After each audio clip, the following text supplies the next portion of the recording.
look, we've just been discussing the lefties, of course, in the US because they just seem to really be struggling to cope with the terms. So well, bad. That's actually probably a light term.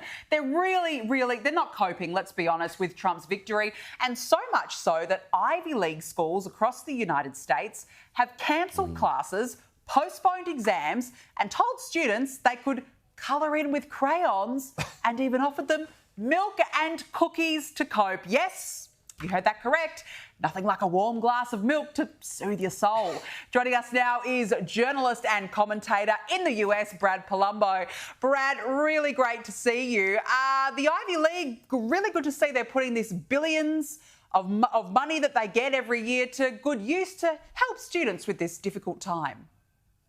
It's absolutely pathetic. These are supposed to be America's elite education universities and our higher education system, and they're treating their students like toddlers, canceling classes. I would be furious. I remember I was a college student back in 2016, and my professors decided to have sessions to talk about our feelings instead of teaching class. And guys, college in the US is insanely expensive. I was like, excuse me, sir, I'm paying like $300 for this hour. Maybe you could actually teach about the topic you're paid to teach. I think if you're a professor and you're unable to do your job because you're just so adversely affected mentally by an election not going your way, you need to get a grip and maybe go back to teaching kindergarten rather than full-grown adults. It's condescending and it's pathetic, but it's so just emblematic of the cultural rot that's turning American elite institutions into an absolute joke.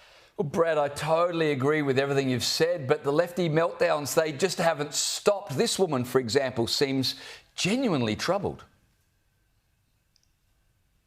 I just want to let you all know that if you need to talk, I will be available to talk.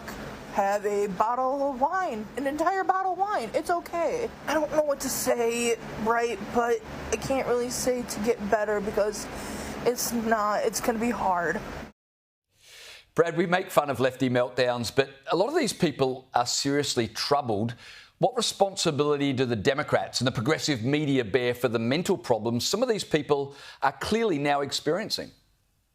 Yeah, on one level it's funny, but on another level I do genuinely feel bad for these people, the people screaming and ranting and freaking out in their cars and crying on TikTok. And I agree with you. Ultimately, the media and then social media activists who post extremely misleading content, they're to blame because they've basically convinced these people that Donald Trump is going to do a lot of things that he isn't going to do. I mean, I saw a video of a woman saying that lesbians are going to be shot on sight in Donald Trump's America. And I'm like, that's news to me because he's literally pro-gay marriage and nothing of the sort happened from 2016 to 2020. I also got spammed with ads here in Michigan about how Donald Trump is going to ban IVF fertility treatments while he was actually campaigning on making them taxpayer funded and available to all. So I blame the disconnect, the totally misleading and inaccurate media coverage, the constant hyperbole and exaggeration from social media activists that scared people to the point where they're melting down. And on one level, I have to admit, it is funny. Their tears are delicious in some ways. But in another sense, they're victims. Like, they've been lied to, and they're experiencing so much distress as a result. Yeah, it is frightening, actually. And I've got to say as well, Brad, the media, MSNBC in particular, they continue to outdo themselves. This time, they've actually interviewed a psychiatrist who's offered this advice on how to deal with a family member who voted for Donald Trump. So if you are going into a situation where you have family members, where you have close friends who you know have voted in ways that are against you, like what you said, against your livelihood, and it's completely fine to not be around those people and to tell them why, to say, I have a problem with the way that you voted because it went against my very livelihood and I'm not going to be around you this holiday. I need to take some space for me. Look, Brad, clearly the budget for guests at MSNBC, it's quite low because this is real scraping the barrel type of stuff. What sort of ridiculous advice is that? Shun your relatives. Don't talk to them if you voted for Trump. It's really sad. It's really pathetic and toxic advice. I mean, these people are so close-minded, yet they're supposed to be the open-minded, progressive ones in our society. You should not cut off otherwise healthy relationships with your family and friends just because of political disagreements. And actually, that's really tragic and insulting to those of us who maybe don't have parents or siblings in our lives, or have lost loved ones and would kill to have them back, but would never dream of just ripping up those relationships over differences in who you check off at the ballot box. And it's funny, they're talking about voting against our livelihoods.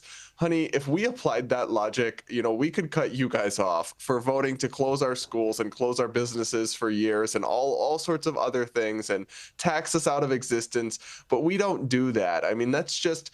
They simplify our politics down in the most trite ways, and then they act like anybody who doesn't agree with their infinite wisdom must somehow be evil. In reality, the world is complicated, and good people can disagree on things sometimes. And I just can't believe somebody would go up there on cable news with their full chest and try to break up people's families. If that's what you're doing with your life professionally, you need to take a long look in the mirror, because what a terrible way to spend your life's work.